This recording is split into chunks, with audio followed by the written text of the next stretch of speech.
जी, तो बड़ी ईद पे आप लोग जो है गोश्त के पकवान के साथ-साथ मीठे की रेसिपीज़ भी बनाते हैं और यकीन कीजिए आज जो रेसिपी मैं आप लोगों को देने लगी हूँ इतनी लज़ीज़ और मज़ेदार है कि आप लोग जो है वो इसको बारहा बनाएँगे और ये खाने में इतनी यूनिक होती है कि आप इसके फ्लेवर को एन्जॉय करेंगे। तो खीर और फिरनी तो आपने हज़ार बार बनाई होगी, तो आज क्यों ना इसको आम के टेस्ट के साथ जो है वो आप ट्राई करें।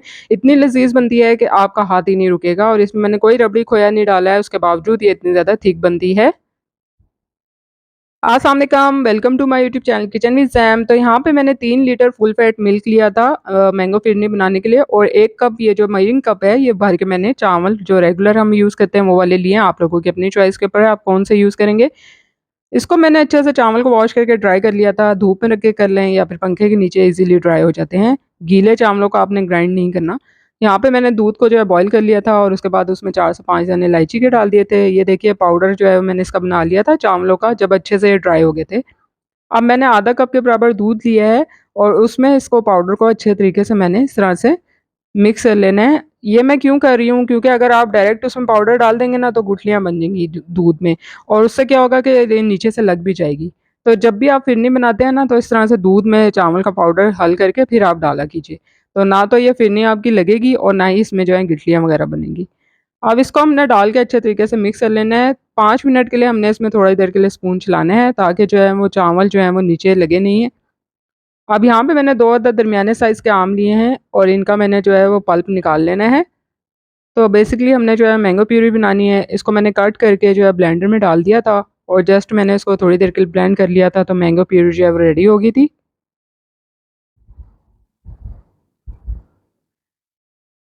अब यहाँ पे मैंने तकरीबन 20 से 25 मिनट के लिए इसको फिरनी को थोड़ी देर पकने दिया था ताकि चावल भी जो इसमें डाले हैं अच्छे से गल जाएँ और थोड़ी-सी ये देखिए मैं आपको स्पून चला के दिखा रही हूँ कि ये जो है वो थिक हो रही है थोड़ी-थोड़ी। ये देखिए, फ्लेम मैंने यहाँ पे मीडियम ही रखा हुआ है, आपने बहुत ज़्यादा हाई नहीं रखना। अब इस स्टेज पे मैंने जो है उसमें मैंगो प्यूरी भी ऐड कर दी थी। साथ-साथ आपने डालते जाना है और साथ-साथ जो है वो आपने चम्मच चलाते जाना है। शुरू में आप डालेंगे तो आपको लगेगा कि अभी ये इस तरह से ऊपर आ रही है मैंगो जो प्यूरी जब हम इसमें ऐड करेंगे, लेकिन आहिस्ता-आहिस्ता ये जब पकेगी ना इसके साथ दूध के साथ तो ये खुद ही जो है वो इसमें हल हो जाते हैं, बिल्कुल भी फ़ील नहीं होता। ये देखिए अब मैं आपको दिखा रही हूँ, अच्छे से जो है इसमें हमने मैंगो प्यूरी डाली थी और अच्छे से वो इसमें मिक्स हो गई है। मीडियम फ्लेम पर ही आपने इसको पकाना है, बहुत ज़्यादा हाई फ्लेम नहीं करना। आप तकरीबन आपने इसको 20 से 25 मिनट के लिए अच्छे से पका लेना है। उसके बाद मैंने इसमें चीनी डाली थी और चीनी मैंने तकरीबन इसमें 1 कप से डेढ़ कप के बराबर डाली थी। आप लोग जो है अपने टेस्ट के अकॉर्डिंग ही इसमें ऐड कर सकते हैं। कम पसंद करते हैं तो कम ऐड कर सकते हैं। अच्छे तरीके से अब हमने इसको मिक्स करना है। अच्छा चीनी डालने के बाद जो है हमने इसको अच्छे से पकाना है, क्योंकि चीनी में भी जो है ना जब चीनी के साथ पकती है ना थोड़ी-सी जो है ये पतली होना स्टार्ट हो जाती है। तो आपने इसको चीनी डालने के बाद भी थोड़ी देर पकाना है, इतनी देर कि ये थिक होना स्टार्ट हो जाए। ये देखिए अब मैं आपको दिखा रही हूँ करीब से, आहिस्ता-आहिस्ता जो है ये थिक हो गई है। तकरीबन मुझे इसको 10 से 15 मिनट हो गया था पकाते हुए चीनी डालने के बाद। क्योंकि ये ठंडी होने के बाद मज़ीद गाढ़ी होती है तो इस स्टेज पे मैंने जो है फ्लेम ऑफ कर दिया था।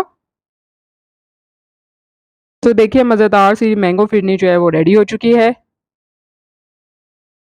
तो देखिए इसको जो है मैंने ठंडा होने के लिए रख दिया था और ठंडे होने के बाद आप ये देखिए कि इसकी जो है कंसिस्टेंसी किस तरह की है, कितनी ज़्यादा थिक हो गई है ये। कोई मैंने इसमें रबड़ी नहीं डाली, कोई खोया नहीं डाला, कोई इस तरह की चीज़ नहीं डाली, क्रीम वगैरह कुछ ऐड नहीं की, उसके बगैर ही मैंने इसको बनाया आपके सामने और ये अच्छे से थिक हो गई है। तो अब हमने इसको अच्छे से गार्निश कर देना है थोड़े से मैंगो चंक्स के साथ और पिस्ता के साथ।